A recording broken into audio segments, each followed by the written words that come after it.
కొంతమందికి చిరంజీవి గారిలో నచ్చనిది ఒకటి ఉందండి. అదేంటంటే మంచితనం, మంచి గుణం, మానవత్వం. ఇవన్నీ కూడా ఆయనలో ఎందుకో కొంతమందికి నచ్చదండి. ఈ మధ్యకాలంలో చిరంజీవి గురించి ఒక వీడియో బాగా వైరల్ అవుతుందండి. అదేంటనేది మీరు చూసే ఉంటారు, కానీ ఇంకొద్దిగా లోతుగా, ఇంకొద్దిగా క్లారిటీగా చెప్పాలన్న ఉద్దేశంతో ఈ వీడియో చేయాల్సి వస్తుందండి. అదేంటంటే ఈ మధ్యకాలంలో చిరంజీవి గారి దగ్గర పనిచేస్తున్న స్వామినాథ్ అనే ఒక వ్యక్తి చిరంజీవి గారి దగ్గర ఛానల్ బట్టి అతని దగ్గర మేనేజర్గా పనిచేస్తున్నారండి.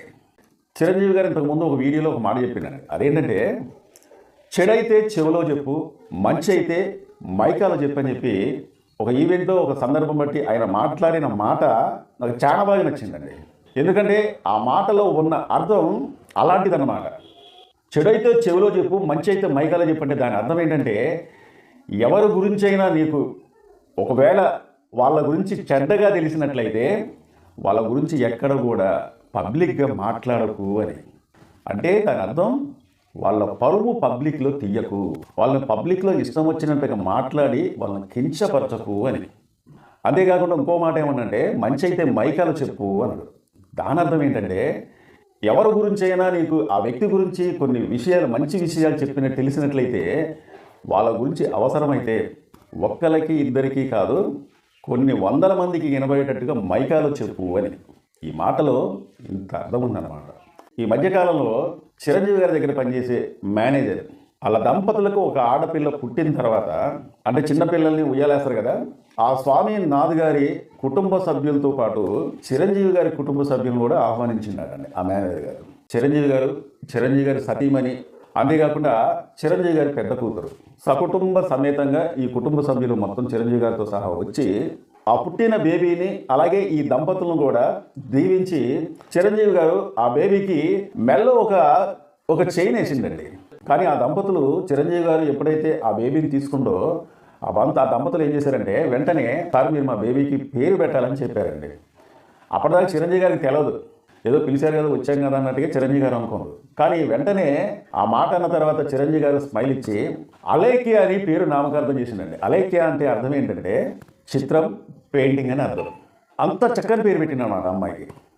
అంతేకాకుండా చిరంజీవి గారు అతని గొప్ప మనసు చాటుకుండండి. అదేంటంటే సోషల్ మీడియాలో బాగా వైరల్ అవుతున్న వీడియో అని చెప్పే కదా, అదేంటంటే దాదాపు నేనన్నమాట కదండి, సోషల్ మీడియాలో ఈ వీడియో బాగా వైరల్ అవుతుంది కాబట్టి సోషల్ మీడియాలో వచ్చే వార్తల ప్రకారం నేను చెప్తున్నాను అనమాట. దాదాపు ₹1 కోటి విలువ గల ఒక ల్యాండ్ని ఆ దంపతులకు చిరంజీవి గారి గిఫ్ట్ కింద ఇచ్చిండటండి. చిరంజీవి గారు అనుకుని ఎవరన్నా అనుకున్నారనుకోండి, అతని ప్రేమ ఎలా ఉంటుందంటే సొంత వాళ్ళు ఒక లెక్క, లేకుంటే బయట నుంచి వచ్చిన వాళ్ళు ఒక లెక్కలాగా చూసుకునే కుటుంబం కాదు అది. చాలామంది చిరంజీవి గారి గురించి ఎన్నో రకాలుగా, ఎన్నో విధాలుగా ఆయన గురించి చెడ్డగా మాట్లాడిన వాళ్ళు చాలామంది ఉన్నారు. అంటే ఉన్నది లేనట్టుగా, లేనిది ఉన్నట్టుగా మాట్లాడి అతని మనస్సును గాయపరిచిన వాళ్ళు కూడా చాలామంది ఉన్నారు. ఈ మధ్యకాలంలో ఒక ఇన్సిడెంట్ జరిగింది. చిరంజీవి గారు కోర్టుకు వెళ్ళి అతని పేరు కానీ, అతని ఫోటో కానీ, అతనికి వచ్చిన బిరుదులు కానీ ఏది కూడా నా గురించి మాట్లాడొద్దు ఎవరు అని. అంటే చిరంజీవి గారు లాంటి వాళ్ళే కోర్టుకి వెళ్ళి ఎవరు కూడా మాట్లాడకూడదు, కోర్టు నుంచి తీసుకొచ్చుకుంటే మామూలు విషయం కాదు. అంటే అతను ఎంత డిగ్రేట్గా మాట్లాడారనేది మనం ఒకసారి అర్థం చేసుకోవాలన్నమాట. మరి అదే వ్యక్తులు ఎవరైతే ట్రోల్ చేశారో చిరంజీవి గారి గురించి, ఎవరైతే విమర్శించారో, మరి చిరంజీవి గారు తన మేనేజర్ గారికి వాళ్ళ కుటుంబ సభ్యుల్ని అలాగే ఆ బేబీని దీవించి ₹1 కోటి ల్యాండ్ ఇచ్చిండు. అంతేకాకుండా ప్రత్యేకంగా ఆ బేబీకి ఒక చైన్ ఇచ్చిండు. చిరంజీవి గారు సతీమణి అలాగే చిరంజీవి గారు కూతురు వీళ్ళందరూ వెళ్ళి ఆ కుటుంబాన్ని దీవించారు కదా. మరి మన దగ్గర పనిచేసేవాడి దగ్గరికి నేను వెళ్ళడం ఏంటిలే, నేనెక్కడ అతనెక్కడ, నేను వెళ్ళాల్సిన అవసరం లేదులే అని చెప్పేసి అతను కామ్ కొనలేదండి అక్కడ. మరి సోషల్ మీడియాలో వచ్చే కథనాల ప్రకారంగా ₹1 కోటి ల్యాండ్ అంటే మామూలు విషయమా? ఒకసారి ఆలోచించండి. అరే ఎప్పుడన్నా అనుకోకుండా ఒక ₹100-200 అయినా జారిపోయి మనకు కనబడకుండా పోతేనే అసలు ఆ రోజంతా మనకు నిద్రపడదు. కొంతమంది కామెంట్ బాక్స్లో ఏం మాట్లాడతారంటే అలా కూడా మాట్లాడే వాళ్ళు ఉన్నారు. ఆయన కోటేశ్వరుడు కాబట్టి చిరంజీవి గారికి ₹1 అంటే లెక్క, ఆయన సంపాదించిన దాంట్లో ₹1 కోటి పోతే ఏంటి, ఉన్నది కాబట్టి ఇచ్చింది కదా అని చెప్పి కొంతమంది అంటారు అనమాట. అనుకుంటారు.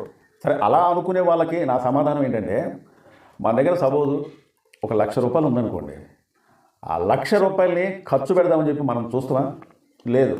₹1,00,000 ఉండగానే ఇంకొక 2-3 లక్షలు సంపాదించుకోవాలనుకుంటారు. అలాగే ₹1 కోటి ఉన్నవాడు ఇంకో 2-3 కోట్ల రూపాయలు వెనకాల వేసుకోవాలనుకుంటారు. అంతేగాని ఆ కోటి ఖర్చు అయిపోయి ఉన్నదే ఒక కోటి అయితే ఆ కోటి ఖర్చు అయిపోయి మరో కోటి అప్పు తీసుకోవాలని చెప్పి కోరుకుంటారా? అంటే అప్పులు పోవాలని చెప్పి కోరుకుంటారా? డబ్బు ఈ రోజుల్లో ఎవరికి చేరు కాదు. కానీ దయాగుణం, ప్రేమ, అనురాగాలు ఇక్కడ పబ్లిక్కి చిరంజీవి గారిలో కనిపించింది ఏంటంటే దయాగుణం, మానవత్వం, మంచితనం. మన అనుకునే వాళ్ళని చిరంజీవి గారి కుటుంబంలో ఎవరైనా సరే చాలా తీసే మంచి మనసులు, మంచి గుణం ఉన్న వాళ్ళు. ఇంతకుముందు నా ఛానల్లోనే చిరంజీవి గారి గురించి ఒక వీడియో చేశారు. అదేంటంటే దాదాపు ఒక 300 కిలోమీటర్లో ఒక మహిళ, 2 పిల్లలు, ఆమెకు భర్త లేకపోతే చిరంజీవి గారి మహిళా అభిమాని అన్నమాట.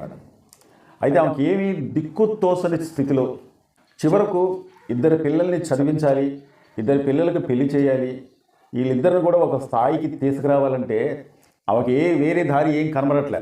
కుటుంబ సభ్యులు కావచ్చు, బంధుమిత్రులు కావచ్చు, ఎవరైనా సరే ఆమె పిల్లల్ని చేరదీసుకునే వాళ్ళు లేరు. అయితే ఆ మహిళ దాదాపు ఒక 250 నుంచి 300 కిలోమీటర్ల దాకా వాళ్ళు ఉండే ఊరుంటే అక్కడి నుంచి 2 పిల్లల్ని సైకిల్ నడుపుతూ సైకిల్ యాత్ర చేసుకుంటూ వచ్చారండి.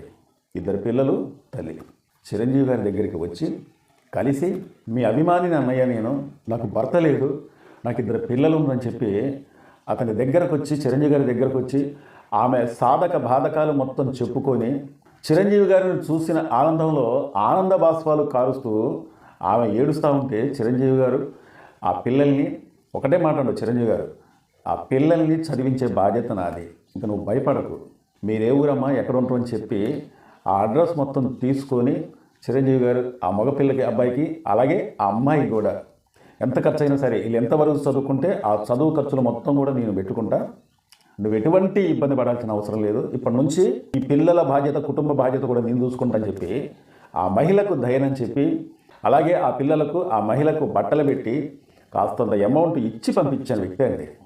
మరి చిరంజీవి గారి గురించి ఎన్నో రకాలుగా, ఎన్నో విధాలుగా ఆయన మనసు గాయపరిచినట్టుగా మాట్లాడి గుచ్చి ఎన్నో విధాలుగా మాట్లాడిన వ్యక్తులు ఇప్పుడు సమాధానం ఏం చెప్తారు? విమర్శించిన వ్యక్తులు మరి ఎన్ని కనబడట్లేదా చిరంజీవి గారు చేసే పనులు?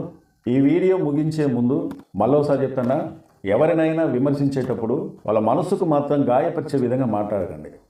చివరిగా చిరంజీవి గారు చెప్పిన మాట మళ్ళోసారి చెప్పాలనుకుంటున్నా, చెడైతే చెవిలో చెప్పండి, మంచి అయితే మైకలో చెప్పండి, ఎవరి గురించి. ఇదండి ఈరోజు వీడియో. దాదాపు 11,000 సబ్స్క్రైబర్స్ పూర్తయినందుకు మీకు అందరికీ కృతజ్ఞతలు తెలియజేస్తున్నానండి. ఇలాగే మా ఛానల్ని ఆదరించండి. మా వీడియోకి మీరు లైక్ చేసిన తర్వాత హైప్ అనే ఒక ఆప్షన్ కానీ వస్తుందండి, దాన్ని మీరు క్లిక్ చేసినట్లయితే పాయింట్ కానీ వస్తాయి, అవి మీరు మాకు కొట్టినట్లయితే ఏం లేదండి, దీంట్లో ఈ వీడియో కొంతమందికి వెళ్ళే అవకాశాలు ఉంటాయి, కాబట్టి ఇవన్నీ గమనిస్తారని చెప్పి కోరుకుంటూ, చాలా మంది మా వీడియో చూస్తున్నారు కానీ సబ్స్క్రైబ్ చేసుకోకుండా చూస్తున్నారంటే దయచేసి మీరు మమ్మల్ని సబ్స్క్రైబ్ చేసుకుంటే మమ్మల్ని ఎంకరేజ్గా ఈ వీడియోపై ఒక లైక్ చేయండి, మీ అమూల్యమైన కామెంట్ తెలుపుతారని చెప్పి కోరుకుంటూ, మా వీడియో నచ్చితే సబ్స్క్రైబ్ చేసుకోండి. మరో మంచి వీడియోతో మళ్ళీ మీ ముందుకు వస్తా. Thank you.